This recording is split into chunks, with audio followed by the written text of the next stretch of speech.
There are moments in life when words fail, thoughts scatter, and the soul yearns for something deeper, something truer. In these moments, fasting presents itself not as mere deprivation, but as a sacred path, an invitation to the heart of God.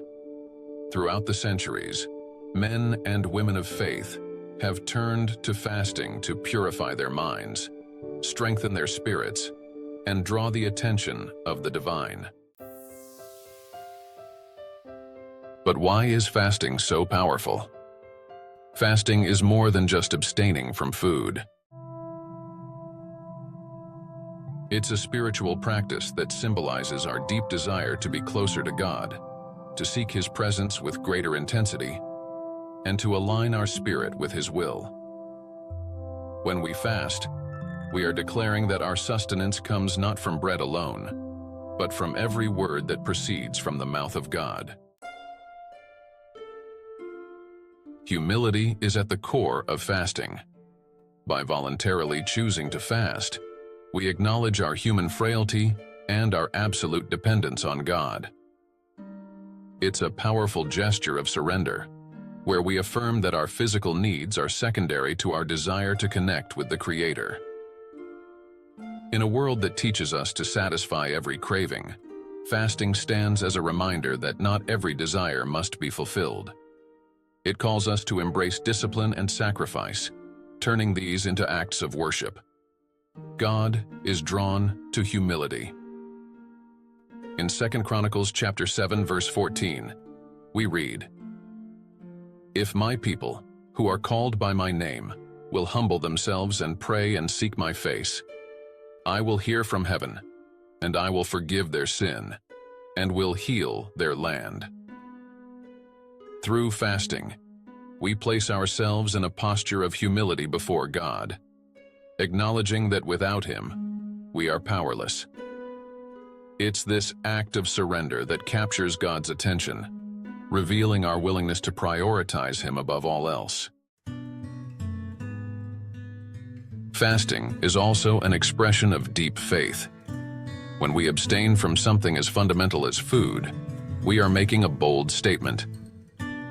Lord, I trust you more than anything this world has to offer. This act of faith is significant, especially in a culture that values comfort above all else. Fasting challenges us to confront our dependencies and question what truly sustains our lives. Scripture is filled with stories of people who turned to fasting in times of great need. Think of Esther, who fasted before risking her life to save her people, or Jesus, who spent 40 days and nights in the wilderness before beginning his ministry. These examples remind us that fasting isn't just a personal practice. It's a powerful act that can change circumstances, transform hearts, and move the hand of God. Jesus teaches in Matthew 17, verse 21, that certain spiritual challenges can only be overcome through prayer and fasting. The power of this combination lies in how fasting intensifies our prayers, sharpening our focus and deepening our connection with God. When we fast, we set aside the distractions of the world, allowing our prayers to flow with greater clarity and purpose.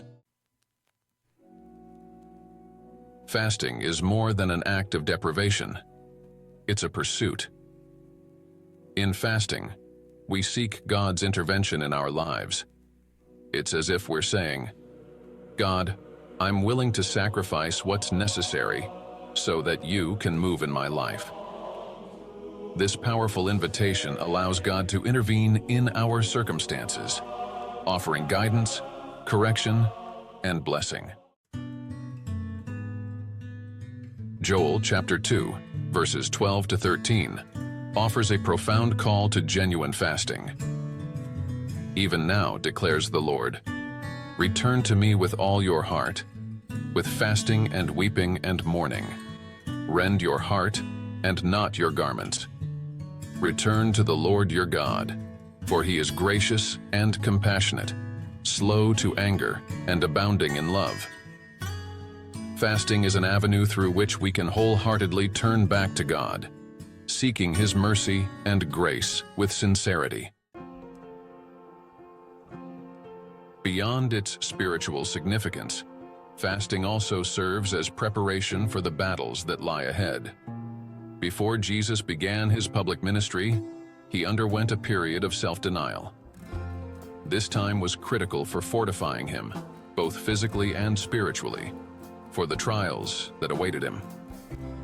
In the same way, abstinence equips us to face challenges, fortifying our spirit and aligning our hearts with God's will. Self-denial refines our souls, purifies our hearts, and renews our minds. It's not an end in itself, but a means by which we ready ourselves to hear God's voice with greater clarity, to respond to His call with increased readiness, and to confront life's challenges with renewed courage.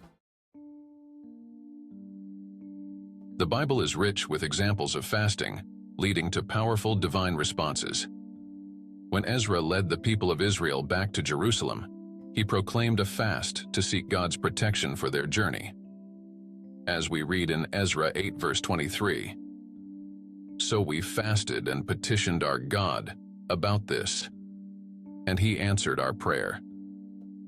This is just one of many instances where fasting opened doors, removed obstacles, and brought forth the answers that were desperately needed. When combined with sincere prayer, fasting has the power to move the heart of God. It's not about trying to negotiate with God, but rather placing ourselves in a posture of humility and dependence, creating space for God to work freely in our lives. Fasting is also a profound way to commune with God. It's a time when we step away from the noise of the world and focus entirely on our relationship with the Creator. In a world that is constantly bombarded with distractions, fasting offers a rare opportunity to hear God's voice more clearly, to feel His presence more intensely, and to be filled with His peace. When we fast, we are setting aside the worldly and embracing the sacred. We are saying, "Lord, You are the most important. I want to know You more, hear You better, and follow You more closely." And it is this devotion, this genuine seeking, that draws God's attention in such a powerful way. Fasting is a profound spiritual practice that draws us closer to God and attracts His attention. When we fast, we humble ourselves, strengthen our faith, and seek God with sincerity. And when we do this, God responds. He sees our sacrifice, our longing to draw near to Him, and He blesses us with His presence, guidance, and favor. If this message has touched your heart, please share your thoughts in the comments, and don't forget to leave a like. It helps us reach more people with this powerful message. Thank you for watching, and may God bless your spiritual journey.